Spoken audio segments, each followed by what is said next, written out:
भुवनेश्वर, जिसे लोग मंदिरों का शहर कहते हैं, हमेशा से अध्यात्म, भक्ति और शांति का प्रतीक रहा है। लेकिन हर शहर की तरह इसके कोनों में भी कुछ अनकही कहानियाँ, कुछ छुपे हुए राज और कुछ ऐसे किस्से दबे हुए हैं जिनके बारे में लोग खुलकर बात नहीं करना चाहते। यहाँ के मंदिरों की भव्यता और घंटियों की गूंज जितनी पवित्र है, उतनी ही गहरी और डरावनी है वो परछाइयाँ जो रात ढलने के बाद इन गलियों में घूमती हैं। लोग कहते हैं कि भुवनेश्वर का दिल दिन में भगवान की भक्ति से धड़कता है, लेकिन रात के अंधेरे में यहाँ की हवाओं में कुछ अजीब सा कंपन भर जाता है। पुराने मोहल्लों के खंडहर बने मकान, बंद पड़ी हवेलियाँ और वीरान पड़े कुएं एक रहस्य समेटे बैठे हैं। लोग मानते हैं कि यहाँ कुछ आत्माएं अब भी भटक रही हैं, अधूरी कहानियाँ पूरी करने के लिए। यही कहानी शुरू होती है पुराने शहर के एक मोहल्ले से, जहाँ एक प्राचीन मकान आज भी खड़ा है। यह मकान कभी किसी बड़े जमींदार का था, लेकिन आज वीरान पड़ा है। दीवारों पर समय के निशान, छत से लटकते मकड़ी के जाले और टूटे दरवाजे सब बताते हैं कि इस घर में अब कोई इंसान नहीं रहता। लेकिन अजीब बात यह है कि रात को कई बार वहाँ से किसी के गाने की आवाज़ सुनाई देती है। कोई महिला मानो किसी को पुकार रही हो। उसका सुर कभी इतना मीठा होता है कि लगता है जैसे कोई भजन गा रही हो, और कभी इतना दर्द भरा कि सुनने वाले की रूह कांप जाती है। लोग कहते हैं कि ये आवाज़ आत्मा की पुकार है। इस पुकार का असर इतना गहरा है कि जो भी इसे सुन लेता है वो इसके पीछे खींचा चला जाता है। कई बार लोग बताते हैं कि उन्होंने उस घर के पास से गुजरते हुए अपने कानों में किसी औरत की धीमी सी पुकार सुनी, जैसे कोई नाम ले रही हो, कोई मदद मांग रही हो। इस मोहल्ले के लोग दिन में भी उस घर के पास नहीं जाना चाहते। बच्चे तो दूर से ही डर जाते हैं और बड़े लोग भी घर का रास्ता बदल लेते हैं। कहते हैं कई साल पहले एक औरत ने उसी घर में आत्महत्या कर ली थी। उसका जीवन दर्द, अत्याचार और अपमान से भरा था। उसने गला दबाकर अपनी जान दे दी थी और तब से उसकी आत्मा वहीं भटक रही है। रात होते ही जब शहर की गलियां खाली हो जाती हैं और हवाओं की सरसराहट गूंजने लगती है, तभी उस आत्मा की पुकार सुनाई देती है। यह पुकार धीरे धीरे पूरे मोहल्ले में फैल जाती है।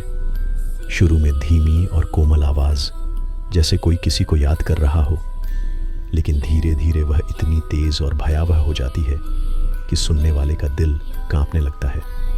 लोगों का कहना है कि कई बार उस आवाज़ के साथ रोने की ध्वनि भी आती है।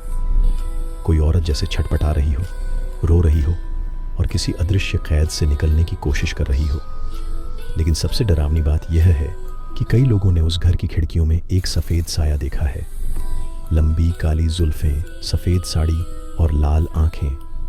वो औरत खिड़की पर खड़ी दिखाई देती है और धीरे धीरे गायब हो जाती है। भुवनेश्वर की इस आत्मा की कहानी धीरे धीरे पूरे शहर में फैल गई। लोग दूर दूर से इस घर को देखने आते, लेकिन जैसे ही रात होती, डर से सब भाग जाते। कुछ लोग हिम्मत दिखाकर रात में वहां रुकने की कोशिश भी करते, लेकिन सुबह तक कोई नहीं टिक पाया। कहते हैं कि रात में जो भी वहां रुकता है, उसके कानों में अजीब फुसफुसाहट गूंजती है। कोई मानो उसके कान के पास आकर कहता है, तुम भी आओ, मुझे छोड़कर मत जाओ। ये फुसफुसाहट इतनी गहरी और सम्मोहक होती है कि इंसान खुद पर काबू खो देता है। लोग बताते हैं कि जो भी उस घर में रात बिताता है, सुबह लौटकर कभी पहले जैसा नहीं रहता। उसका चेहरा पीला पड़ जाता है, आंखों के नीचे काले घेरे और शरीर हमेशा कांपता रहता है। सबसे डरावनी बात यह है कि कई लोग मानसिक रूप से बीमार हो गए हैं। उन्हें हमेशा कोई औरत पुकारती रहती है, वो उसकी परछाई देखते रहते हैं। भुवनेश्वर के पुराने लोग कहते हैं कि यह आत्मा कभी किसी का बुरा नहीं चाहती थी। वह सिर्फ अकेली थी, अपने दर्द में डूबी थी। लेकिन इंसानों की लापरवाही और डर ने उसे और भयानक बना दिया। लोग उसकी पुकार से बचने लगे, लेकिन यही पुकार अब और ज्यादा जोर से सुनाई देती है। कुछ पंडितों ने इस घर को शुद्ध करने की कोशिश की। हवन पूजा की गई, मंत्र पढ़े गए, लेकिन हर बार पूजा के बाद अचानक घर के अंदर तेज हवाएं चलने लगीं। दीवारों से अजीब आवाजें आने लगीं और दीपक खुद बुझ जाते। पंडितों ने कहा कि यह आत्मा अब बहुत शक्तिशाली हो चुकी है, ये सिर्फ साधारण आत्मा नहीं रही, बल्कि यह एक प्रेतात्मा बन चुकी है जो मुक्ति नहीं पा सकी। मोहल्ले के लोग अब पूरी तरह से इस घर को श्रापित मान चुके हैं। कोई वहां नहीं जाता, और अगर कोई नया इंसान उस घर की तरफ जाने की कोशिश करता है तो मोहल्ले वाले उसे रोकते हैं। कई लोग मानते हैं कि जो भी उस पुकार को सुन लेता है वो धीरे धीरे उसकी गिरफ्त में आ जाता है। भुवनेश्वर के मंदिरों के घंटों की गूंज इस पुकार को दबा नहीं पाती। हर रात जैसे ही शहर शांत होता है, ये आवाज गूंजती है, कभी धीमी, कभी तेज, कभी गाने जैसी और कभी दर्द भरी चीख जैसी। औरत की यह पुकार हर किसी के दिल में सवाल छोड़ जाती है। क्या वो मदद चाहती है? क्या वो बदला चाहती है? या फिर बस कोई ऐसा चाहती है जो उसकी तन्हाई को सुन ले? भुवनेश्वर की यह आत्मा एक रहस्य बन चुकी है। लोग आज भी कहते हैं कि अगर रात को किसी ने ध्यान से सुना तो उस पुकार में अपना ही नाम सुनाई देता है, मानो आत्मा हर इंसान को अपने पास बुला रही हो। और जिसने एक बार यह पुकार सुन ली, वो इसे कभी भूल नहीं पाया। भुवनेश्वर के पुराने मोहल्ले में वह वीरान मकान अब पूरी तरह रहस्यों और भय का प्रतीक बन चुका था। लोग दिन में भी उसके सामने से गुजरने से डरते थे। मोहल्ले के बुजुर्ग अक्सर अपने बच्चों को चेतावनी देते, उस घर के पास मत जाना, वहां से आती आवाज तुम्हें अपनी गिरफ्त में ले लेगी। लेकिन इंसान जितना किसी चीज से डरता है, उतना ही उसके बारे में जानने की जिज्ञासा भी बढ़ती है। यही वजह थी कि भले लोग डरते हों, परंतु इस घर की कहानी पूरे शहर में फैल चुकी थी। कुछ विद्वानों और इतिहासकारों ने भी इस घर के बारे में जानने की कोशिश की। उन्होंने पुराने दस्तावेज खंगाले, जमींदार परिवार की परंपराओं की पड़ताल की और उन अफवाहों को समझने की कोशिश की जिनमें इस औरत का जिक्र आता था। धीरे धीरे एक कहानी सामने आई। कहा जाता है कि बहुत साल पहले यहाँ एक युवती रहती थी। उसका नाम किसी को ठीक ठीक याद नहीं, लेकिन लोग उसे राधिका कहकर पुकारते थे। राधिका बेहद सुंदर, शांत और संस्कारी मानी जाती थी। उसकी आवाज़ इतनी मधुर थी कि जब भी वह भजन गाती, पूरे घर में जैसे दिव्यता फैल जाती।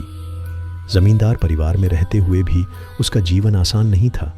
वह अपने पति के अत्याचारों और परिवार की कठोर परंपराओं का शिकार थी। पति हमेशा शराब में डूबा रहता, मारपीट करता और उसे अपमानित करता। फिर भी राधिका चुपचाप सब सहती रही। लेकिन एक दिन उसकी सहनशीलता टूट गई। कहा जाता है कि किसी घरेलू विवाद में उसके पति ने उसे इतना पीटा कि उसका शरीर खून से लथपथ हो गया। उसने मदद के लिए बहुत पुकारा, लेकिन घर के किसी सदस्य ने उसकी आवाज़ नहीं सुनी। उस रात राधिका ने अपनी जान देने का निर्णय लिया। वह अपने कमरे में गई और वहीं फंदा लगाकर उसने आत्महत्या कर ली। उसकी चीख, उसका दर्द और उसकी अधूरी पुकार उसी घर की दीवारों में कैद हो गई। और तभी से रात को उसकी आत्मा गाने लगती है, पुकारने लगती है, शायद मदद के लिए, शायद बदले के लिए, या शायद किसी ऐसे साथी के लिए जो उसका दर्द समझ सके। मोहल्ले में रहने वाले कुछ लोगों ने दावा किया कि जब भी उन्होंने उस पुकार को सुना तो उन्हें साफ साफ अपने नाम की आवाज़ आई, मानो राधिका उन्हें पहचानती हो या फिर उनकी आत्मा को अपनी तरफ खींच रही हो। कुछ लोग तो कहते हैं कि उन्होंने उसे सपनों में भी देखा। वही सफ़ेद साड़ी, वही लाल आंखें और वही दर्द भरा चेहरा। सपनों में वह उनके पास आती है और धीरे से कहती है, मुझे अकेला मत छोड़ो। समय बीतता गया, लेकिन राधिका की आत्मा वहीं बंधी रही। उसके परिवार ने भी उस घर को छोड़ दिया। कहा जाता है कि जब वे लोग उस घर से निकले तो रात भर अजीब घटनाएं होती रहीं। दरवाजे अपने आप बंद हो जाते, बर्तन ज़मीन पर गिरते और किसी अदृश्य शक्ति ने बार बार फुसफुसाकर कहा, यह मेरा घर है। परिवार डर गया और उन्होंने वह घर हमेशा के लिए छोड़ दिया। उसके बाद से यह घर वीरान पड़ा रहा। लेकिन आत्मा की पुकार कम नहीं हुई, बल्कि अब यह और भी तेज हो चुकी थी। मोहल्ले के लोग हर रात यह आवाज़ सुनते और डर के मारे अपने दरवाजे खिड़कियां बंद कर लेते। लेकिन खिड़कियों की दरारों से भी वह आवाज़ भीतर आ जाती, मानो हवा में घुल गई हो। कई बार लोग कहते हैं कि जब उन्होंने हिम्मत करके खिड़की से झांका तो उन्होंने घर के आंगन में एक औरत को खड़े देखा। वह धीरे धीरे हाथ हिला रही थी, जैसे किसी को अपने पास बुला रही हो। उसका चेहरा धुंधला था, लेकिन उसकी आंखें अंधेरे में भी चमक रही थीं। शहर में कई बार कुछ लोग इस घर की जांच करने आए। कुछ लोग थे जो भूत प्रेत पर विश्वास नहीं करते थे। उन्होंने कहा, ये सब अंधविश्वास है। लेकिन जब वे घर के भीतर गए तो उनका हौसला टूट गया। शुरुआत में सब ठीक था, लेकिन जैसे ही रात गहराई, घर की दीवारों से ठंडी हवा बहने लगी। अचानक कमरे की खिड़की अपने आप बंद हो गई और अंदर अंधेरा छा गया। उसी अंधेरे में किसी ने एक मीठी लेकिन डरावनी धुन गुनगुनाई। वे सब डर गए। जब उन्होंने टॉर्च जलाई तो उन्हें कमरे के कोने में एक औरत का धुंधला सा साया दिखा। उसकी सफ़ेद साड़ी ज़मीन पर घिसट रही थी और उसके लंबे बाल चेहरे को ढक रहे थे। वे लोग डर के मारे भाग निकले और कभी वापस नहीं आए। उस दिन के बाद पूरे मोहल्ले में यह बात फैल गई कि आत्मा अब और भी ज़्यादा शक्तिशाली हो चुकी है। कुछ पंडितों ने फिर से पूजा पाठ की कोशिश की, लेकिन जैसे ही वे मंत्र पढ़ने लगे, अचानक घर की दीवारें कांपने लगीं। हवाएं इतनी तेज चलीं कि दीपक बुझ गए। पंडितों ने कहा, यह आत्मा अब किसी साधारण मंत्र से मुक्त नहीं हो सकती। यह आत्मा अपने दर्द में इतनी डूबी है कि तब तक शांत नहीं होगी जब तक उसका दर्द खत्म न हो। लोगों ने यह भी कहा कि इस आत्मा का असर मोहल्ले से बाहर तक फैल रहा है।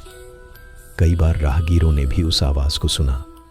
रात के समय जो लोग पास से गुजरते, उन्हें लगा जैसे कोई उनका नाम पुकार रहा हो। कुछ लोग उस आवाज़ के पीछे गए और फिर कभी वापस नहीं लौटे। उनका क्या हुआ, यह कोई नहीं जानता। राधिका की आत्मा अब सिर्फ अपने घर तक सीमित नहीं रही थी। उसकी पुकार अब पूरे शहर में गूंजने लगी थी। लोग कहते हैं कि कभी कभी आधी रात को मंदिर की घंटियों के बीच भी उसकी आवाज़ सुनाई देती है। औरत की वह पुकार, जो कभी मधुर थी, अब इतनी दर्दनाक हो चुकी थी कि सुनने वाले का दिल कांप जाए। भुवनेश्वर की गलियों में अब डर का माहौल था। लोग मंदिर जाते वक्त भी जल्दी जल्दी कदम बढ़ाने लगे थे। कोई भी उस मोहल्ले की तरफ नहीं जाता था। जो लोग मजबूरी में जाते, वे मंत्र पढ़ते हुए गुजरते। लेकिन सच्चाई यह है कि राधिका की आत्मा अब भी अकेली थी। उसकी पुकार अब भी रात को सुनाई देती थी। शायद वह किसी ऐसे इंसान का इंतजार कर रही थी जो उसका दर्द सुने, जो उसे मुक्ति दिला सके, या फिर जो हमेशा के लिए उसका साथी बन जाए। भुवनेश्वर के लोग आज भी कहते हैं कि अगर कोई रात के वक्त पूरी शांति से उस मोहल्ले में खड़ा हो तो उसे साफ साफ एक औरत की आवाज़ सुनाई देती है। कभी भजन जैसी मधुर, तो कभी चीख जैसी भयावह। यह आवाज़ सीधी दिल तक उतर जाती है और इंसान खुद को उससे अलग नहीं कर पाता। यही है भुवनेश्वर की उस आत्मा की पुकार जो आज भी गूंज रही है।